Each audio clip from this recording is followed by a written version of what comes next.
She was only 6 years old, a tiny dynamo on the court in Kirkland, armed with nothing but a comically oversized racket and a dream nobody expected her to have. Yet today, this very same girl, now an ambitious 18-year-old named Valerie Glozman, has punched her ticket straight to the heart of one of the most prestigious tennis events on the planet, the United States Open. You might be wondering, how did a cheerful youngster playing doubles for fun, with a coach in a small Washington tennis club, climb so far, so fast? And what challenges has she confronted along the way? In this deep dive, we are going to unravel every twist and turn of her riveting journey, examine the high-stakes matches that made her a rising star, and explore her path to the biggest stage in tennis. Get ready for a tale of nerves, resilience, and that special belief that propels a person from a mere spark of talent to the roaring flames of success. Let us start by peeling back the layers of this remarkable story. Valerie, who hails from Bellevue, Washington, first set foot on a tennis court at 6 years old, and it was anything but a typical launching pad for a future Grand Slam competitor. In those early days, she was simply excited to hold the racket, to swing at the bright yellow ball, and to share that magical space with her teaching professional at the Central Park Tennis Club in Kirkland. Phil Ansdell, one of her coaches, recognized her enthusiasm right away. From the moment she scampered onto the court, he once told a local tennis enthusiast, there was that rare spark in her eyes. She was young, so it was all about fun, but there was something special about her dedication. Those first hits were surrounded by cheers from onlookers at the club. People would watch with tender smiles as, from time to time, Valerie missed the ball by a foot or more. She laughed it off, chased the ball around, and kept on returning for more practice. Back then, it was all about having fun, connecting with coaches, and soaking in the supportive energy of a small audience. Little did anyone know that she would soon be waving to crowds of thousands, wearing the gear of an up-and-coming tennis phenomenon on one of the grandest stages in the sport. Indeed, the trajectory of young Valerie's life took a dramatic turn. The early enjoyment she discovered on the court blossomed into a drive that left many speechless. At first, the dream might have seemed unattainable, to play at the United States Open, the epicenter of swirling crowds, raucous cheers, and breathtaking matches. But if you peel back the layers of what powers an athlete to achieve the extraordinary, you will find a heady blend of perseverance, mentorship, robust family support, and that intangible spark unique to champions. In this story, you will learn how an 18-year-old rising sophomore at Stanford University found her footing in the tough environment of college tennis, outmaneuvered formidable opponents with mental grit, overcame the suffocating humidity of Florida, and ultimately claimed a wild card for the main draw of the United States Open. You will also glimpse how she handles the mountains of expectation resting on her shoulders, particularly from a father who has been there every step of the way, feeding her balls and instilling in her the mindset of a winner. But first, let us unravel what that crucial stepping stone was: the American Collegiate Player Wildcard Playoffs. This pilot program is a bold move that brings together top American collegiate talents, giving them a shot at qualifying for the United States Open. Comprising single elimination drills in both singles and doubles brackets, this unique event aims to spotlight gifted athletes who might otherwise slip beneath the radar of mainstream tennis coverage. In Valerie's case, the women's singles playoff included 4 explosive competitors, each with an unquenchable hunger to secure that precious main draw ticket in New York. One of them would earn a direct wild card to the main draw, and one would receive a wild card for the qualifying rounds. Valerie found herself seated 4th in this pressure cooker environment, but she refused to cower at that number.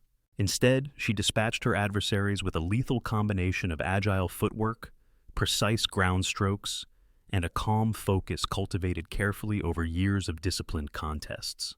In stepping onto the court against Mary Stoyana, formerly of Texas A&M, who had finished an impressive collegiate run, Valerie never faltered. The final match played out in Florida's notorious heat, stretching into nearly 3 hours of grinding forehands, cunning cross-court winners, and breathless rallies that kept both competitors on a razor's edge. The scoreboard might read 7-6 with an 8-point tiebreak, 6-3, but that does not quite convey the drama unfolding on the court. In the opening set, nerves danced through Valerie's body. She felt beads of sweat trickling down her brow and noticed the heaviness of her racket in the cloying humidity. She had come all this way. What if the moment proved too big? Yet she steeled herself, focusing on the fundamentals, clear decision-making, timely approaches, and a steady mental posture. Stoyana matched her intensity, fighting off set point after set point. That set could have gone in either direction, Valerie later reported. I had moments of real tension, and Mary pounced whenever I showed a sliver of weakness. I had to push myself well beyond my comfort zone. But push herself she did, and she emerged from that grueling first set drenched both physically and mentally. Riding that wave of momentum, she stormed ahead in the second set, discovering a fresh gear that allowed her to dictate points, force errors, and build an unassailable lead. Finally, she collapsed onto her bench in disbelief as her last shot flew past Stoyana's outstretched racket. She had officially qualified for the main draw at the United States Open, a crowning achievement after 3 earlier attempts at the qualifying tournament. Take a moment to imagine what it must feel like for a teenage player to stare down top-seeded competitors under suffocating humidity after many days of intense matches, battling not just an opponent's skill, but also her own self-doubt. Valerie's story is so compelling precisely because it encapsulates triumph over adversity in a way that many of us can relate to. Sure, the setting is a tennis court, but the broader narrative is about perseverance, humility, and learning to trust your instincts even when the stakes skyrocket. Now, before we delve deeper into the intricacies of her triumph in Florida and her development as a tennis prodigy, let us slip in our first call to action. If you find yourself enthralled by Valerie's meteoric rise, feel free to give a little thumbs up in support right now. Truly, each gesture of encouragement helps keep the spirit of these stories alive. Show a bit of appreciation to let us know that you enjoy this deep dive. Back to the journey. One of the most fascinating aspects is the dynamic that shaped Valerie's talent from her earliest days. Without question, her father, Igor, emerges as a pivotal figure. Having picked up tennis recreationally himself in college, he was by no means a household name in the tennis world. However, fueled by an unwavering desire to guide his daughter toward excellence, he eagerly took on the challenge of being her coach, mentor, and chief strategist. As Valerie matured, so did Igor's methods. He pored over tennis literature, watched countless videos of professional matches, and even attended coaching workshops. His objective was not to become some overbearing sports parent, but rather to equip Valerie with every tool she might need to thrive. Of course, that does not mean the process was without its bumps. Igor had to learn how to strike the right balance between supportive father and demanding coach. There were moments when their practice sessions ended in frustration. Valerie might struggle with a particular shot or drill, and Igor would have to fight the impulse to push her too hard or smother her with instructions. But over time, they developed a synergy. Practice after practice, competition after competition, you learn to talk less and let the athlete work out some of the answers on her own. Igor once said in a reflective mood, "I realized that my role was not to do the job for her, but to prepare her mind so she could figure out how to problem solve under pressure." Throughout those early days, Valerie surrounded herself with a small but fervent tennis community in Seattle. The region might not be a traditional tennis hotbed like Florida or California, where the game is often played year-round in perfect conditions, but that only hardened her resolve. She took advantage of indoor tennis clubs in the winter, traveled around to tournaments when possible, and networked with those who opened doors to bigger events. Local tennis devotees recall how they would always see this young player, dwarfed by older competitors, refusing to back down in practice sets, an infectious display of tenacity that won the hearts of many fans. Over time, as she started racking up junior titles and garnering attention, more opportunities presented themselves, opening a path that would eventually lead her to the national stage. One of the biggest jumps in her career took place when she decided to continue her academic and athletic pursuits at Stanford University. The rigors of balancing high-level collegiate tennis with the demands of rigorous coursework can intimidate the most ambitious athletes. Yet Valerie seemed to thrive on the challenge, finishing the fall season with a remarkable record in singles matches. In her freshman year, she went on a tear of victories, showcasing a powerful baseline game backed by swift transitions to the net. Observers noted that she played with a level of composure far beyond her years. Interestingly, around that time, she participated in the United States Open Women's Qualifying Tournament for 3 consecutive years, starting at the tender age of 15, then 16, and then 17. Each time she managed to advance to the second round, but could not push beyond it, For most juniors, that achievement alone would be enough to celebrate. However, for Valerie, it served as motivation to return even stronger. She devoted off-season months to fitness training, core strength, and mental fortitude. She always saw those near misses as stepping stones rather than dead ends, her father recalls. If she exited in the second round, she would analyze her matches for clues on how to do better next time. There was a fire in her that refused to settle for just good enough.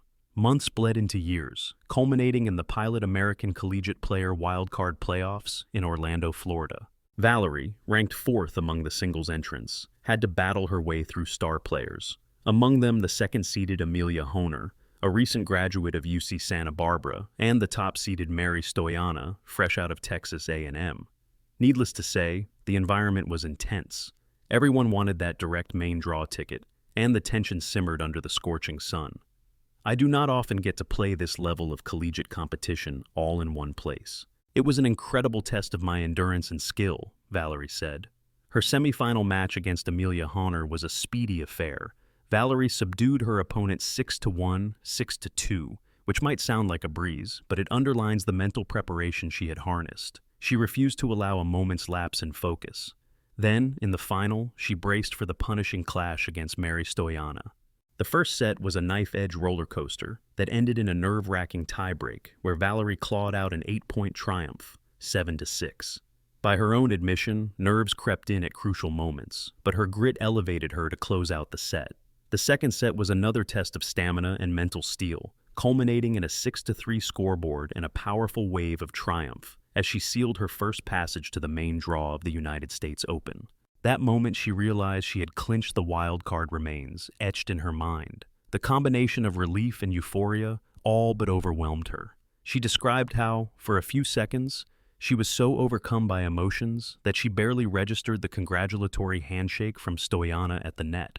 It resembled the swirl of triumph you might see in any sports film, only this was reality, fueled by sweat and unbreakable will. And with that, Valerie had shattered the glass ceiling that barred her from the main draw, eliminating the need to grind through additional qualifying rounds. The significance of this victory goes beyond the scoreboard. Qualifying for the main draw means she will be tested against the biggest names in women's tennis, whether that is the top-ranked Aryna Sabalenka, the new French Open champion Coco Gauff, or even the Australian Open champion Madison Keys. She faces a season of intense matchups that could catapult her global ranking into a new stratosphere. While others might quake at the notion of confronting these seasoned pros, Valerie shrugs and says, "If there is anything I have learned, it is that you do not have to be a veteran to play like one." Yet behind the breezy confidence lies a realist. She recognizes that Grand Slam tennis is an arena where every vulnerability is exposed. She is prepared to soak up whatever knowledge she can from practicing alongside tour-level veterans, walking the busy corridors of the Epic Tennis Complex in Queens, and absorbing the whirlwind of media attention that inevitably follows. She has a composure and humility that have become her trademark, and she fully expects that the real test is only just beginning. Perhaps what is most captivating about her saga is how it resonates on a broader human level. Who has not had a dream that felt too big, too unwieldy, or too out of reach? Valerie, in her calm but sure steps forward, proves that with robust guidance, fierce determination, and a willingness to embrace setbacks as lessons, even the most daunting of visions can become reality. She will be living proof of this when the first serve slices through the air in the last days of August, marking the official start of the United States Open on August 24th in Queens, New York. Now, let us pivot for a second call to action. This time, if any detail in Valerie's journey sparks inspiration or reminds you of your own challenges and dreams, consider hitting that subscribe button for more captivating narratives. It might just help you feel part of a supportive community that celebrates personal growth, no matter how big or small the stage. One might wonder then, what is next for a young woman on the cusp of stardom? For one thing, she plans to possibly play a couple more tournaments before the United States Open in order to fine-tune her form.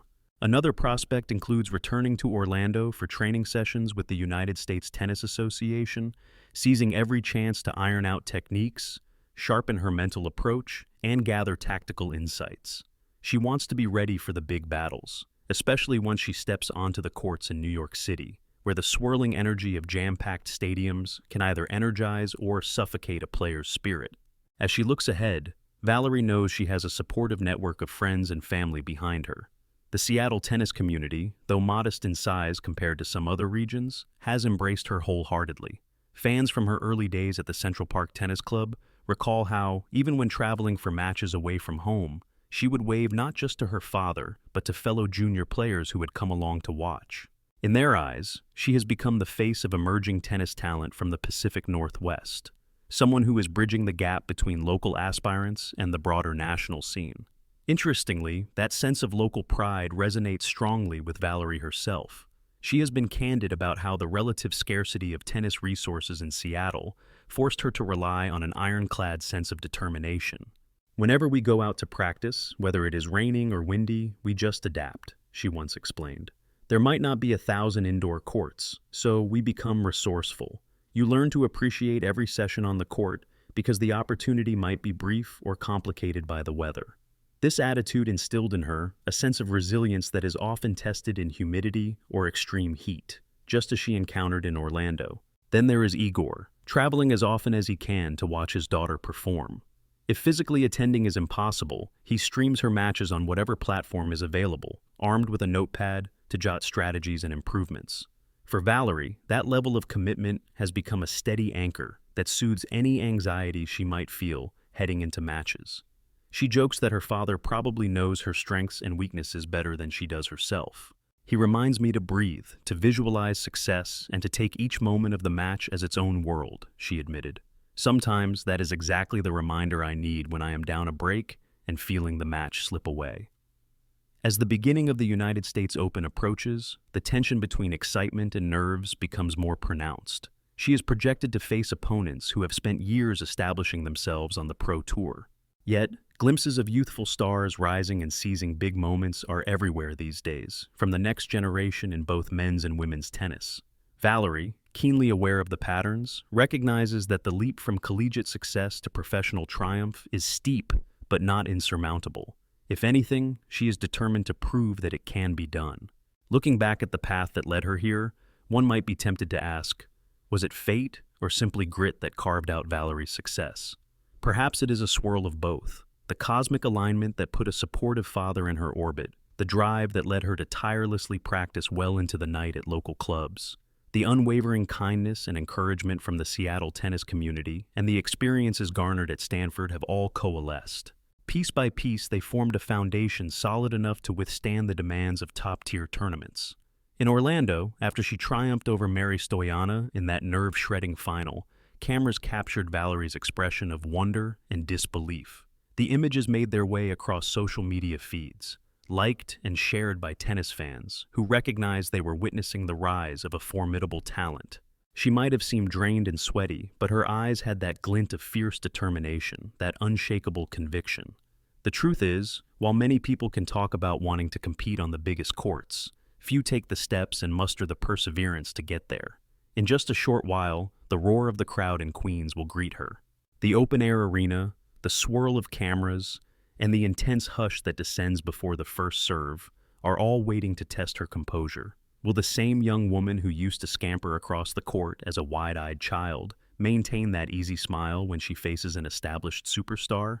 She has already proven that she can rise to the challenge by vanquishing the best of the American collegiate scene. So, perhaps the next question is how high her ceiling truly is.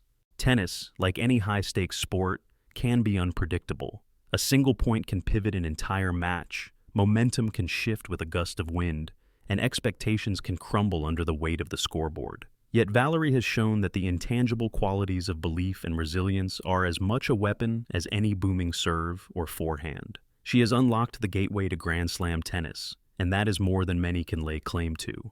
As you follow her journey or watch her step onto the iconic hard courts at the United States Open, you might conjure up your own dreams or recollections, moments when you too believed in something bigger than yourself. Valerie's story is, at its core, a testament to the power of perseverance and the quiet but unwavering support that anchors us when we stand on the brink of critical moments. If a 6-year-old who simply wanted to have fun with a racket can burst into tennis stardom, who is to say what any of us can accomplish with enough tenacity? So, as the final note in this winding narrative, Remember that the seeds of greatness are often planted in unexpected places. A small club, a recreational approach, a father feeding a few gentle balls to an eager child. Over time, those seeds sprout, then flourish, yielding possibilities beyond what anyone imagined. Look out for that drive in your own pursuits. It just might surprise you how far it can take you.